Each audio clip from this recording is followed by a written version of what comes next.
Hello friends, welcome to SND education classes.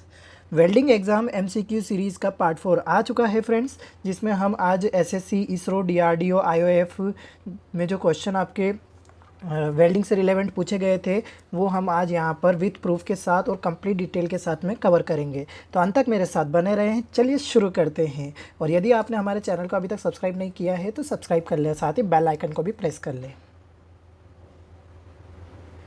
So friends, हमारा जो पहला क्वेश्चन है, commonly used flame in gas welding is. Gas welding में साधारणतः प्रयोग होने वाली ज्वाला होती है। ये क्वेश्चन आपके Uttarakhand junior engineer paper second 2013 में पूछा गया था।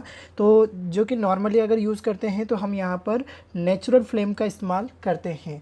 इनकी थोड़ी डिटेलिंग पर हम बात करते हैं तो इसमें जो है हम जो 1:1 होता है किसका, एसिटिलीन और ऑक्सीजन का रेशियो जो होता है, मात्रा होती है वो 1:1 होती है। ठीक है। और इसके अलावा जो डिटेल होती है कि भी यहाँ जो इसका टेम्परेचर जनरेट होता है जब ये वेल्डिंग के दौरान हम नेचुरल फ्लेम का इस्तेमाल करते हैं तो लगभग 3200 डिग्री सेल्सियस तक होता है। तो ये हो गया इसके बारे में डिटेल। अब जो हमारा सेकंड क्वेश्चन है, in which type of welding molten metal is poured for joining the metals. किस प्रकार की वेल्डिंग में धातुओं को जोड़ने के लिए पिघली हुई धातुओं को उढेला जाता है ना। उढेला यानी कि पोर्ड। ठीक है।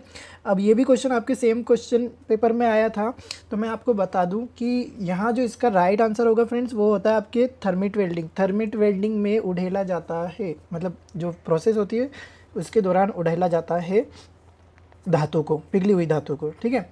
और इसकी अगर डिटेलिंग की बात करते हैं थर्मिट वेल्डिंग में, तो एल्यूमिनियम ऑक्साइड और आयरन को जो है 1:3 के रेशियो में जो है क्रूसिबल में गर्म किया जाता है। तो क्रूसिबल यहाँ पर क्या है, एक भट्टी है। ठीक है, एक प्रकार का। ठीक है। और तथा इसमें जो है पिघली हुई धातु को जोड़ने वाले स्थान पर उढेला जाता है और ठंडा होने पर जो है जोड़ प्राप्त कर लिया जाता है। तो ये हो गया बेसिक नॉलेज ऑफ आपके थर्मिट वेल्डिंग के बारे में। ठीक है। अब थर्ड क्वेश्चन है, the gases used in tungsten inert gas welding are. Tungsten inert gas welding में गैस प्रयोग की जाती है। ये क्वेश्चन भी आपके सेम क्वेश्चन पेपर में पूछा गया था। तो यहाँ जो इसका राइट आंसर होगा कि इसमें जो है आर्गन और हीलियम का इस्तेमाल किया जाता है। ऑप्शन भी करेक्ट होगा। और ये जो है मैंने क्वेश्चन आपको पहले भी डिटेलिंग में पहले बता चुका हूँ, तो याद रखिएगा, काफ़ी इंपॉर्टेंट क्वेश्चन है। सो फ्रेंड्स, अब जो हमारा फोर्थ क्वेश्चन है, in gas welding the following type of flame is used for welding brass, bronze and gold. Gas welding में निम्न तरह की ज्वालाएं ब्रास, ब्रोंज और सोने को जो है सोने को वेल्ड करने के लिए प्रयुक्त होती है। ये भी आपके सेम क्वेश्चन पेपर में पूछा गया था क्वेश्चन। तो मैं यहाँ पर आपको बता दूं कि इसके लिए जो राइट आंसर होगा वो होगा आपके ऑक्सीडाइजिंग फ्लेम। ठीक है। और एक ट्रिक बताता हूँ, अगर आपको याद नहीं हो पाता है कि भाई हाँ कौन सा किसके लिए है, तो मैं आपको बता दूँ। जैसे याद रखिए, ऑक्सीडाइजिंग क्या होता है, ओ होता है। ब्रास क्या होता है, बी। फिर वापस से आपके जो ब्रॉन्ज है उसको भी बी याद रख लीजिए। और सोना है तो गोल्ड, तो ऐसे याद रख लीजिए OBBG। ठीक है। तो इससे ये हो जाएगा कि आपकी ऑक्सीडाइजिंग, और फिर ब्रास हो गया तो ये बी आ जाएगा, फिर ब्रॉन्ज, फिर गोल्ड। तो इस तरीके से याद रखेंगे तो आपको अच्छी तरीके से जो है ये क्वेश्चन करने में आसानी हो जाएगी। तो ये एक आपके लिए एडवांटेज हो जाएगा इस ट्रिक के माध्यम से। ठीक है फ्रेंड्स। अब जो हमारा फिफ्थ क्वेश्चन है, the following type of welding is used for joining rails and heavy pipes ETC। तो निम्नलिखित प्रकार की वेल्डिंग को रेल की पटरी और भारी पाइपों आदि को जोड़ने के लिए प्रयुक्त किया जाता है। ये भी आपके सेम क्वेश्चन पेपर में ये क्वेश्चन आया है। तो 5 क्वेश्चन तो आपके एक ही पेपर में बैठ गए फ्रेंड्स। तो वेल्डिंग बहुत ही इंपॉर्टेंट टॉपिक है। ठीक है। तो मैं आपको बता दूं कि जो यहाँ पर जो है हम सूटेबल हमारे लिए होता है काफ़ी अच्छा, वो होता है थर्मिट वेल्डिंग। क्योंकि थर्मिट वेल्डिंग की अगर बात करें तो इसके बारे में भी मैं आपको थोड़ा सा पीछे भी बता चुका हूँ कि थर्मिट वेल्डिंग में जो है एल्यूमिनियम और आयरन ऑक्साइड जो है 1:3 के अनुपात में क्रूसिबल में गर्म करते हैं। देन उसके बाद में पिघली हुई धातु को ढेल दिया जाता है और बाद में ठंडा होकर मजबूत जोड़ प्राप्त कर लिया जाता है। ठीक है। और जैसा कि ये इसका इस्तेमाल हम भारी पाइपों और रेल की पटरी के लिए जोड़ लगाने के लिए काम में लेते हैं। अब जो हमारा सिक्स्थ क्वेश्चन है, in gas welding maximum flame temperature occurs at. Gas welding में अधिकतम लपट तापमान होता है। ये क्वेश्चन आपके आईओएफ यानी कि Indian ordnance factory junior engineer 2014 के पेपर में पूछा गया था। तो इसका जो राइट आंसर होगा फ्रेंड्स, वो होता है आपके इनर कोन यानी कि आंतरिक कोन पर। इसकी डिटेलिंग के बारे में बताता हूँ तो आपको बहुत ही अच्छी तरीके से ये जो है टॉपिक क्लियर होगा। तो देखिए कि अगर गैस वेल्डिंग में अगर आपके मैक्सिमम फ्लेम टेम्परेचर की बात की जाती है तो आपके आंतरिक यानी कि इंटरनल और भीतरी कोन का जो तापमान होता है वो होता है 3500 डिग्री सेल्सियस। ठीक है फ्रेंड्स। और जो मिडिल कोन होता है उसमें टेम्परेचर उसका जो टेम्परेचर होगा वो होगा 2100 डिग्री सेल्सियस। इसके बाद में बाहरी कोन यानी कि बिल्कुल आउटर कोन की अगर बात करते हैं तो वहाँ होता है 2400 डिग्री सेल्सियस। और अगर फ्लेम के अनुसार अगर बताया जाता है, ये तो अभी कोन के आधार पर हो गया। अब अगर फ्लेम की के अनुसार अगर बात करते हैं तो उदासीन ज्वाला जो होती है वो तो होता है 1:1 है ना, जिसमें कि आपके जो तापमान होगा वो कितना 3200 डिग्री सेल्सियस होता है। फिर अगर ऑक्सीडाइजिंग फ्लेम की अगर बात करते हैं तो वहाँ पर जो रेशियो होता है एसिटिलीन और ऑक्सीजन का वो होता है 1:1.5। ठीक है। तो और यहाँ पे जो टेम्परेचर जनरेट होगा मतलब प्राप्त होता है यहाँ पर वो होता है 3500 डिग्री सेल्सियस। और कार्बोराइजिंग फ्लेम की अगर बात करते हैं तो एसिटिलीन और ऑक्सीजन का जो रेशियो होता है वो 1:0.9 यानी कि 0.9 होता है। और टेम्परेचर कितना होगा 3100 डिग्री सेल्सियस। तो ये बहुत ही इंपॉर्टेंट मैंने डिटेल बताई है फ्रेंड्स। इसमें से कई बार क्वेश्चन बनते हैं, देखा भी गया है। तो इस डिटेल को आप मिस ना करें, अच्छी तरीके से देख लीजिएगा। अब जो हमारा सेवन्थ क्वेश्चन है, the material used for coating the electrode. Electrode की कोटिंग के लिए इस्तेमाल होने वाली सामग्री को जाना जाता है। ये क्वेश्चन आपके एमपी सब इंजीनियर 2015 और एसएससी जूनियर इंजीनियर 2008 में पूछा गया था। ठीक है। तो इलेक्ट्रोड की कोटिंग के लिए जो इस्तेमाल होने वाली सामग्री होती है वो जो होती है वो होता है आपके फ्लक्स।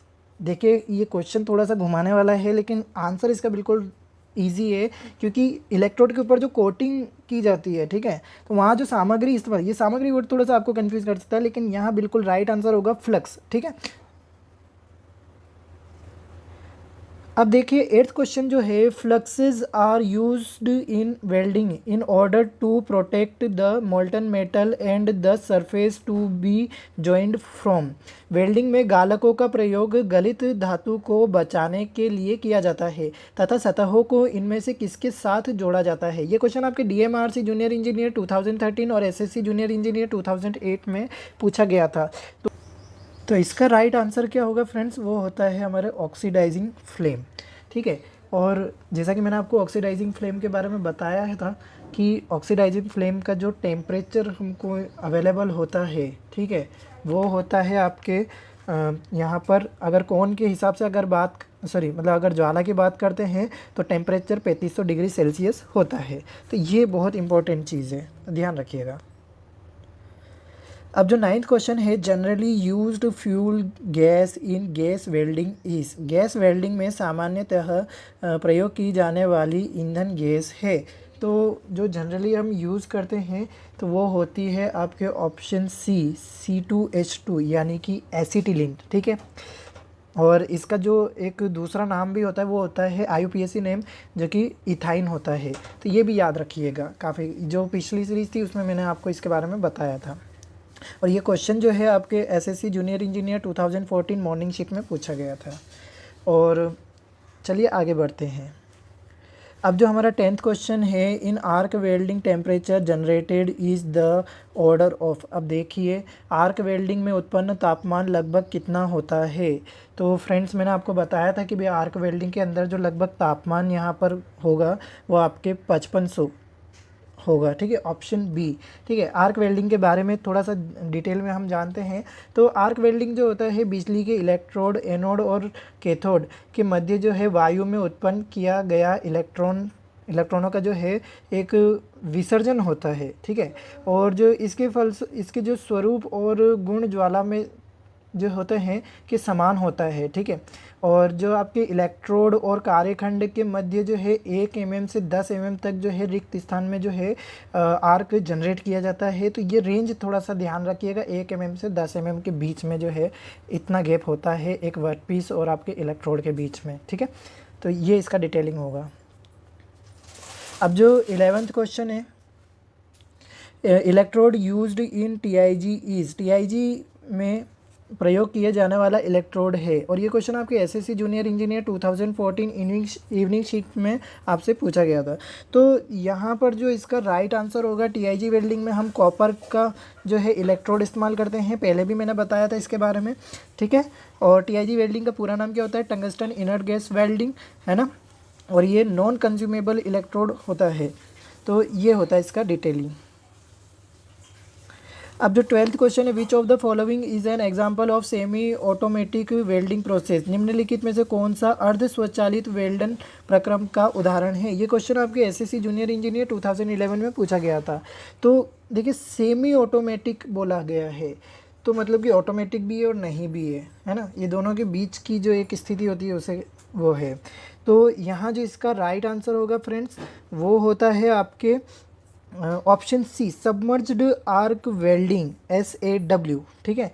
और इसके बारे में भी थोड़ा सा देखिए, जो कि आपके सबमर्ज्ड आर्क वेल्डिंग की जो है आपके डिपोजिशन रेट जो होती है वो हाई होती है, ये पहला पॉइंट होता है।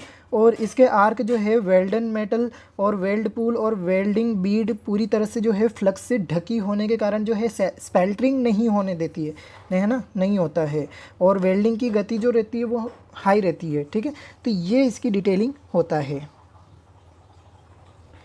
अब जो 13th क्वेश्चन है, spot welding is most suitable for joining part having thickness up to, आपके स्थानिक बिंदु, है ना, बिंदु वेल्डन किस मोटाई वाले भाग को जोड़ने के लिए सर्वाधिक उपयुक्त होता है। तो ये आपके थिकनेस के अनुसार हो गया कि वर्कपीस अगर मोटाई कितना है, या फिर यूँ बोलो तो जो स्पॉट वेल्डिंग होता है किस मोटाई वाले भाग को जो है जोड़ने के लिए काम में लिया जाता है। तो यहाँ जो इसका राइट आंसर होगा फ्रेंड्स, वो होता है आपके ऑप्शन डी, 10 mm तक के जो मोटाई वाले होते हैं उसके लिए आपके स्पॉट वेल्डिंग का इस्तेमाल किया जाता है। तो ये हो गया इसके बारे में। अब थोड़ा सा आपके इसके जो है हम ट्रांसफार्मर के बारे में बात कर लेते हैं स्पॉट वेल्डिंग के लिए। तो इसमें जो है स्टेप डाउन ट्रांसफार्मर से जो है निम्न वोल्टेज, है ना, यानी कि लो वोल्टेज, यानी कहाँ से कहाँ तक, आपके 6 से 10 वोल्ट पर जो है आपके जो धारा आपको हाई करंट जो मिलता है वो कितना होता है, 300 से 600 एम्पियर तक प्राप्त कर सकते हैं। तो ये इसके लिए काफ़ी महत्वपूर्ण डिटेल होगा। अब जो 14th क्वेश्चन है, in which type of welding molten metal is poured for joining the metals, किस प्रकार के वेल्डन में पिघली धातु को जो है धातु के जोड़ने के लिए डाला जाता है। तो ये क्वेश्चन जो है आपके एसएससी जूनियर इंजीनियर 2012, देखिए ये कंटिन्यूसली जो है आपके 2008, 2012, 13, 14, तो ये अभी आप मैंने बता दूं कि इस सीरीज़ के अंदर जो है हम लगभग अभी 17 तक के हमने जो है एसएससी के क्वेश्चन जो पुटअप किए थे वो सारे मैं यहाँ पर इन सीरीज़ के अंदर आपको बता रहा हूँ। तो अच्छी तरीके से ये क्वेश्चन ज़रूर देखें। तो फ्रेंड्स यहाँ पर जो इसके राइट आंसर होगा कि किस प्रकार की वेल्डन में जो है पिघली धातु को है जोड़ने के लिए किया जाता है। तो राइट आंसर होगा ऑप्शन सी, थर्मिट वेल्डिंग। देखिए घुमा फिरा के वही क्वेश्चन आ रहा है कि थर्मिट वेल्डिंग में जो है उड़ेला जाता है, फिर ठंडा करते हैं, फिर जोड़ प्राप्त कर लिया जाता है, ठीक है ना। तो ये इसके लिए काफ़ी महत्वपूर्ण बात होती है थर्मिट वेल्डिंग के लिए। अब जो हमारा लास्ट 15th क्वेश्चन है, in a single V butt welds the angle between edge is kept about.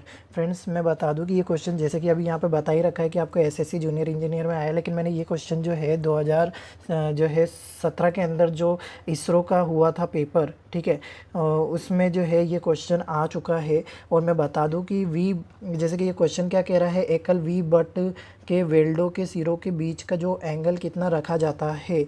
तो आपके जो वी के बीच का जो एंगल होता है ये पूछा गया है आपसे। तो ये जो होता है आपके यहाँ पर आपके ऑप्शन बी बिल्कुल राइट होगा, 70 to 90 के बीच में। वैसे तो मैं बता दूं कि अगर आप इंडस्ट्री में देखेंगे तो वहाँ पर जो है 75 रखा जाता है, ठीक है। तो इससे क्या रहता है, आपके हाफ में जो रहता है बीच में से वो रहता है 37.5, कितना 37.5, और जो इधर का पोर्शन रहेगा वो भी आपके 37.5 रहेगा। तो ये दोनों जोड़कर जो है आपके 75 डिग्री का बनता है, इसलिए यहाँ पर 70 to 90 के बीच में जो है एंगल बनेगा।